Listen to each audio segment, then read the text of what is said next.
আসসালামু আলাইকুম। কেমন আছেন সবাই? আজকে আমি সুন্দর একটা দৃশ্য এঁকে দেখাবো।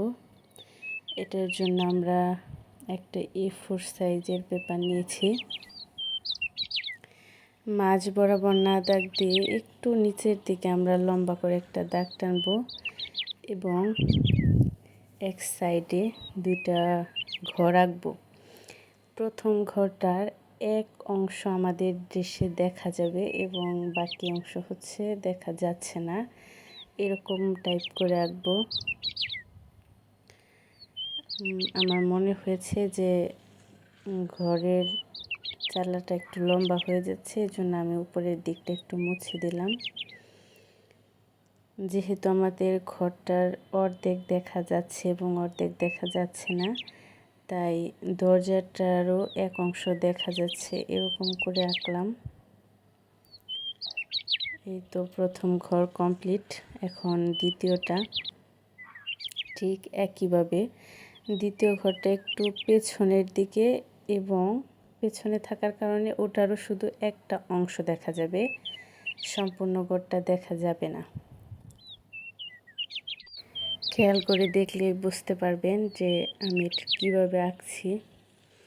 স্কেল ধরে ধরে, এটা আসলে নির্দিষ্ট কোনো মাপ নেই যে এত সেন্টিমিটার নিতে হবে, এত সেন্টিমিটার নিতে হবে, জাস্ট চোখের আন্দাজে।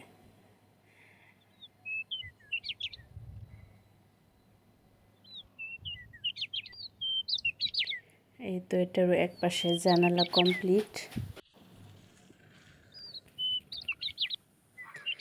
এখন আমরা ঘরের পেছনের দিকে একটা বড় আকারের গাছ এঁকে দিব।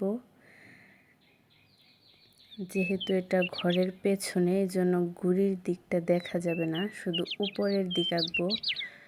গাছ খুব সহজে আপনারা ভি শেপ দিয়ে আঁকতে পারেন। যারা ছোট তাদের পক্ষেও এটা খুব সহজে আঁকা সম্ভব। প্রথমে ডালপালার জন্য মাঝখানে একটা ভি এঁকে নিচের দিকে টান দিলেও হবে। এই তো গাছ আঁকা কমপ্লিট। এখন দূরে আমরা গাছপালা দেখানোর জন্য একটু লতা পাতা এঁকে দিব।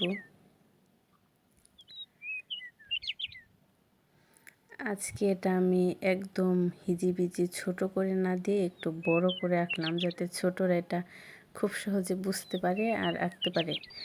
পেছনে সূর্য আঁকার জন্য আমি প্রথমে যে পেন্সিল দিয়ে একটা গোল দাগ দিয়েছিলাম, এটা আমার মনে হলো যে সূর্যের আকৃতিটা একটু বেশি বড় হয়ে যাচ্ছে, এই জন্য মুছে আবার আমি একটু ছোট করে দিলাম।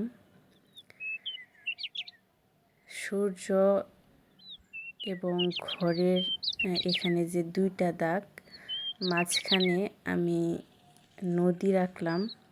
অবশ্যই এখন না বোঝা গেলেও রং করলে এটা খুব সুন্দর বোঝা যাবে।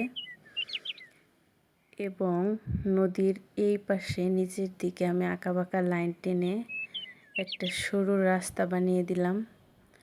ছোট ছোট করে আমরা ঘাসের ছোপ আঁকার জন্য একটু পেন্সিল দিয়ে হিজিবিজি করে দিব।